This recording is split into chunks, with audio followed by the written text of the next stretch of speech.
ഓം ശ്രീ ഗുരുഭ്യോ നമ. ഉറ്റ സുഹൃത്തുക്കളായ രണ്ട് ജ്യോത്സ്യന്മാർ.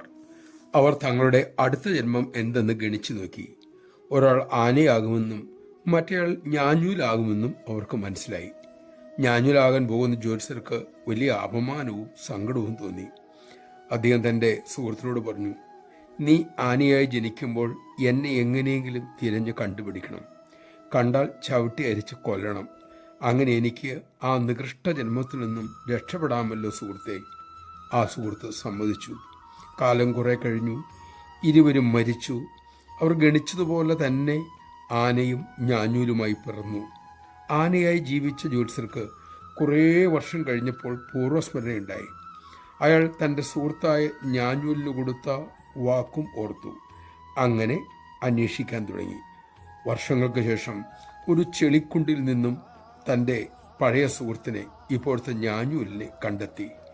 ഞാഞ്ഞൂലിനെ ചവിട്ടി അരയ്ക്കാൻ തുടങ്ങുമ്പോൾ ക്ഷുഭിതനായി ഞാഞ്ഞൂൽ പറഞ്ഞു, എന്തൊരു ദുഷ്ടനാണ് നിങ്ങൾ. എനിക്ക് സുന്ദരിയായൊരു ഭാര്യയും ഓമന മക്കളുമുണ്ട്. താമസിക്കാനായി സുന്ദരമായ ഈ ചെളിക്കുഴിയുമുണ്ട്. ഇതൊക്കെ എനിക്ക് നഷ്ടപ്പെടണമെന്നാണോ നീ പറയുന്നത്? ആണോ നിന്റെ ഭാവം? ഇക്കഥ പറഞ്ഞിട്ട് അമ്മ അരുളി, മക്കളെ, ഒരു വസ്തുവും നല്ലതുമല്ല ചീത്തയുമല്ല. ഒന്നും സന്തോഷവും ദുഃഖവും തരുന്നില്ല. നമ്മുടെ ഇഷ്ടാനിഷ്ടങ്ങളാണ് ഒന്ന് നല്ലതോ ചീത്തയോ എന്ന് തീരുമാനിക്കുന്നത്. ചിലർക്ക് മദ്യം അമൃത് പോലെ, ചിലർക്കത് വിഷം പോലെ. അതുകൊണ്ട് നിത്യമേത് അനിത്യമേത് എന്ന് തിരിച്ചറിഞ്ഞ് ശാശ്വതനായ ഈശ്വരനിൽ അഭയം തേടുക, അവിടത്തെ നേടുക. അവിടെയാണ് പരമാനന്ദം ഉണ്ടാകൂ. നമഃ ശിവായ.